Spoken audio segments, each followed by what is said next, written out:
জাতীয়তাবাদী ছাত্রদল তাদের অভ্যন্তরীণভাবে আমাদের কোন শিক্ষার্থী, আমাদের কোন ছাত্রনেতা শিক্ষার্থীদের ভিতরে অধিক জনপ্রিয় এবং ছাত্রদলকে প্রতিনিধিত্ব করার জন্য যে সঠিক নেতৃত্ব ডাকসুতে এবং যাদেরকে ঘিরে শিক্ষার্থীদের আকাঙ্ক্ষা রয়েছে যে না এই ব্যক্তি আমাদের নেতৃত্ব দেওয়ার যোগ্যতা রাখে, এই ধরনের নেতৃত্বকে ছাত্রদল সামনে নিয়ে আসবে এবং তাদেরকে দিয়ে ডাকসুর প্রতিনিধিত্ব করাবে ইনশাআল্লাহ। দেখুন, আজকে যারা একাডেমিক পারফরমেন্সের আলাপটা আসলে বিশেষ জায়গা থেকে আসে বলে আমরা মনে করছি, কারণ হচ্ছে আমাদের ছাত্রদলের নেতাকর্মীরা 5ই আগস্ট 2024-এর আগ পর্যন্ত আমরা সকালে বাসা থেকে বের হতাম, আমাদের গুমের সংখ্যা ছিল, আমাদের গ্রেপ্তার হওয়ার আশঙ্কা ছিল, রিমান্ডে নিপীড়নের আশঙ্কা ছিল, এমনকি ঘরে ফিরতে পারবো না সে আশঙ্কা প্রতিনিয়ত ছিল। আমাদের সবচেয়ে বড় সৌভাগ্য হতো যদি আমরা প্রোগ্রাম শেষে বাসায় ফিরে আসতাম। সেই সময় যারা ফ্যাসিবাদের বিপক্ষে লড়াই না করে পড়ার টেবিলে ছিল, তাদের রেজাল্টের সাথে যদি আমাদের রেজাল্টের তুলনা করে আপনারা বলতে চান যে না একাডেমিক রেজাল্টকে ডাকসুর জন্য আসলে বিবেচ্য বিষয় হিসেবে আনবেন, তাহলে একটি ফ্যাসিবাদ বিরোধী আন্দোলনে যারা ছিল তাদের সেই কষ্টের, তাদের সেই নির্যাতন নিপীড়নের সাথে উপহাস করা বলে আমি মনে করছি। ঢাকা বিশ্ববিদ্যালয়ের আরেকটি সমর্থক শব্দ হচ্ছে বাংলাদেশ।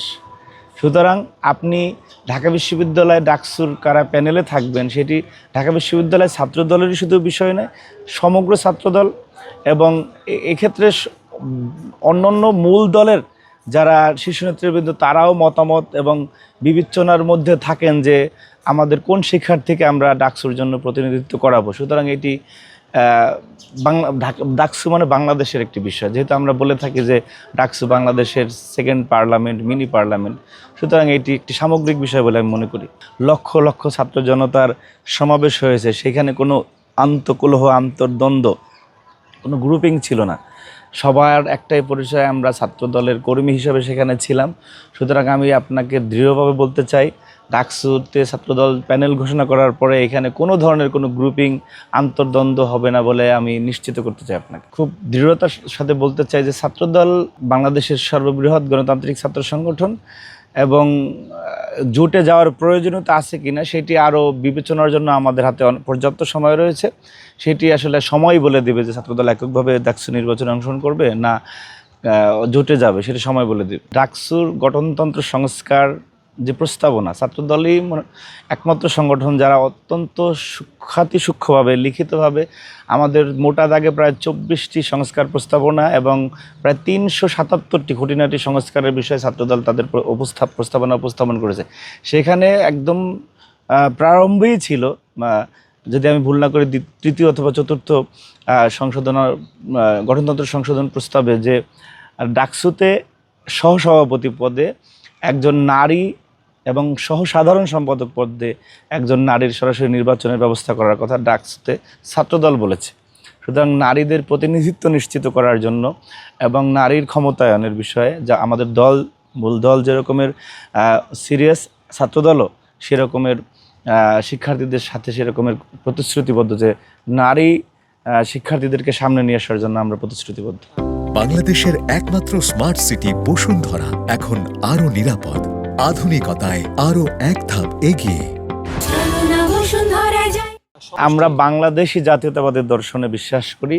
আমাদের কাছে কোনো সমতলের এবং পাহাড়ের কোনো আলাদা আইডেন্টিটি নাই।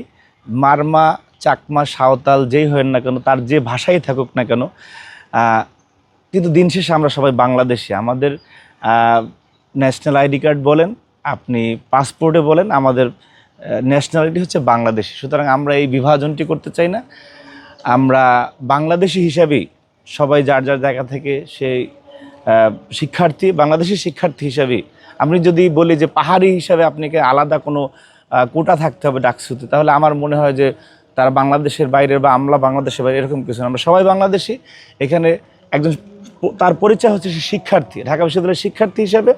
সে চাকমা হোক, মারমা হোক, মুসলমান হোক, হিন্দু হোক, খ্রিস্টান হোক, সে তার সক্ষমতা এবং জনপ্রিয়তার ভিত্তিতে সে নির্বাচিত হবে। এখানে আলাদা কোনো আইডেন্টিটি নেই। বাংলাদেশের শিক্ষার্থীদের জন্য যে 9 দফা প্রতিশ্রুতি আমরা দিয়েছি ছাত্রদল থেকে, সেটি সর্বমহলে প্রশংসিত হয়েছে এবং প্রত্যেকটি দুর্যোগে, বিপর্যয়ে বাংলাদেশের এবং শিক্ষার্থীদের প্রয়োজনে ছাত্রদল সবসময় পাশে থাকে। তো ইতিবাচকভাবে শিক্ষার্থীদের কাছে আমাদের ছাত্র রাজনীতিকে উপস্থাপন করে এসেছি 5 তারিখের পর থেকে, এবং আমরা বিশ্বাস করতে চাই যে ছাত্রদলের প্রতি শিক্ষার্থীদের সেই আস্থা এবং বিশ্বাস রয়েছে। আমাদের মৌলিক আলাপ হচ্ছে আপনি অবশ্যই আমরা চাই না যে আমরা ভোট দিতে যাব, সেই ভোট সেন্টারের কোনো কর্মকর্তা যিনি কিনা এই প্রক্রিয়ার বিরোধিতা করেছেন এবং গণতান্ত্রিক ব্যবস্থার বিরোধিতা করেছেন।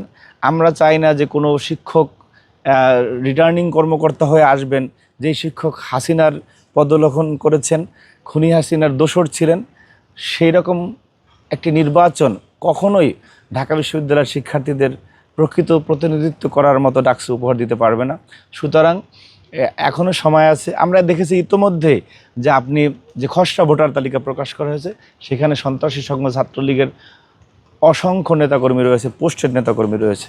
সুতরাং আমরা বাংলাদেশে কোথাও দেখি যে অন্যান্য চাকরির ক্ষেত্রে আপনার রাষ্ট্রের বিভিন্ন দপ্তরে যে ফ্যাসিবাদের সাথে ন্যূনতম যোগাযোগ আছে তাদেরকে আমরা আইনের আওতায় নিয়ে আসতেছি। আর ঢাকা বিশ্ববিদ্যালয়ে আপনি সরাসরি খুনি হাসিনার সহযোগী হয়ে শিক্ষার্থীদের উপর হামলা করেছে, তারা স্বপদে বহাল থেকে ডাকসু নির্বাচনের কর্মচারী হবেন, ডাকসু নির্বাচনের সহায়ক উপাদান হবেন, সেটি আমাদের জন্য এবং জুলাইয়ের যে চেতনার জন্য স্পষ্ট পরিপন্থী বলে আমি মনে করি।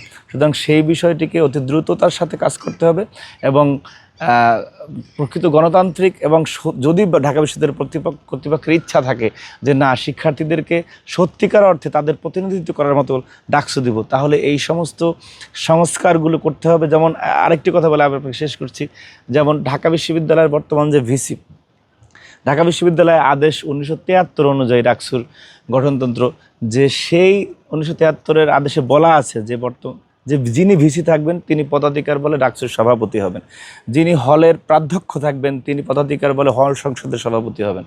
দেখুন, ডাকসুর প্রতিনিধিরা আসবেন নির্বাচিত হয়ে, আর বিশ্ববিদ্যালয়ের ভিসি উনি অনির্বাচিত।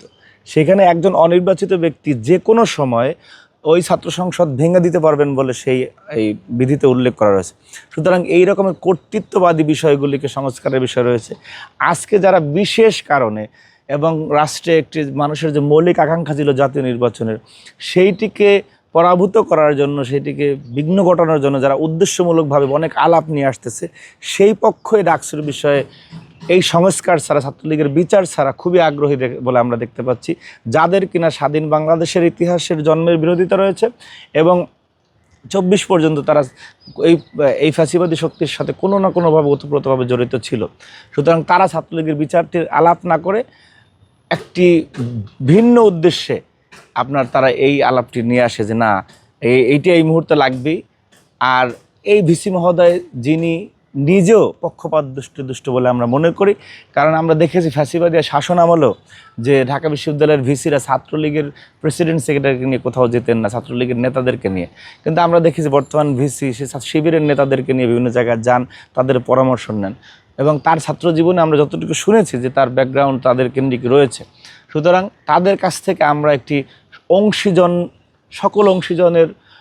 সকলের অংশগ্রহণের একটি নির্বাচন পাবো কিনা এই বিষয়ে আমাদের প্রচণ্ড সংশয় রয়েছে, এবং ঢাকা বিশ্ববিদ্যালয়ের শিক্ষার্থীরাও মনে করে যে এইখানে শিক্ষার্থীদের প্রকৃত প্রতিনিধিত্ব নিশ্চিত করার মতো একটি ডাকসু হবে না 19-এর মতো আর একটি ডাকসু হবে, সে বিষয়ে যথেষ্ট সন্দেহ রয়েছে।